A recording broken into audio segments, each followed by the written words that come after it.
So we're going to start our soup today with half a tomato, 2 red onions, 3 to 4 celery stalks, which I have halved, and half a kabocha squash.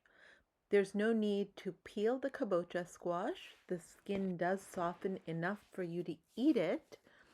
However, I am going to peel it in this instance simply because it alters the color of the soup that I want to make. I want a nice orangey colored soup, and so I do peel off the skin.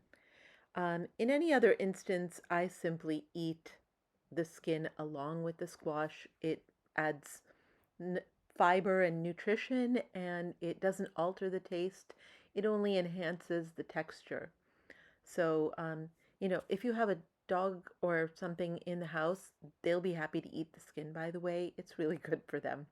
So, don't throw that away necessarily.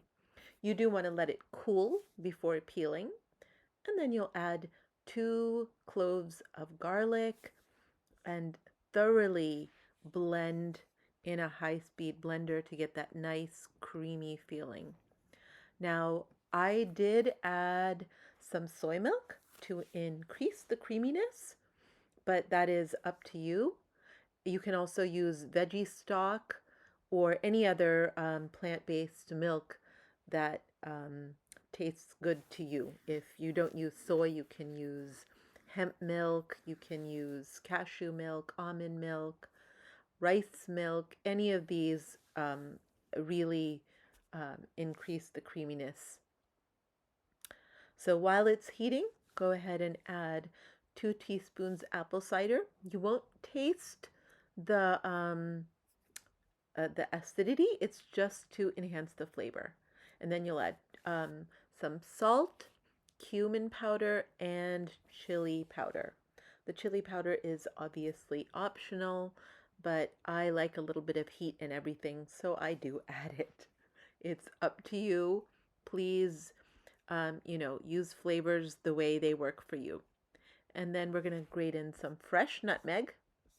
And I do recommend grating fresh nutmeg as compared to already powdered. These spices are so volatile, they lose their potency very quickly. So while the soup is heating, you're going to take 1 can of chickpeas, add in 2 tablespoons of tahini, some salt, cumin powder, and again some red chili powder. Oh, I did add some garlic powder as well in this. So spice it the way you like it. Harissa powder can taste really good. Berbere spices can be really delicious in this. So anything that really makes it delicious for you. Taco seasoning. Play around, be creative. Blend it all thoroughly. You really want to get all the chickpeas coated in there. We're going to just mush it around with our hands and really coat all of the chickpeas with these spices.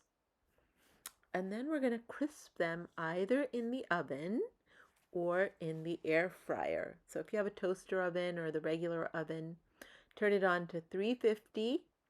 An air fryer will do it in about 10 minutes and the oven in about 20 minutes. They come out delicious. And you're going to use these chickpeas to top off our soup. So when you're ready to serve, go ahead and take your crunchy chickpeas and we'll top off the soup with pickled onions and crunchy chickpeas. Enjoy. This is a hearty winter soup.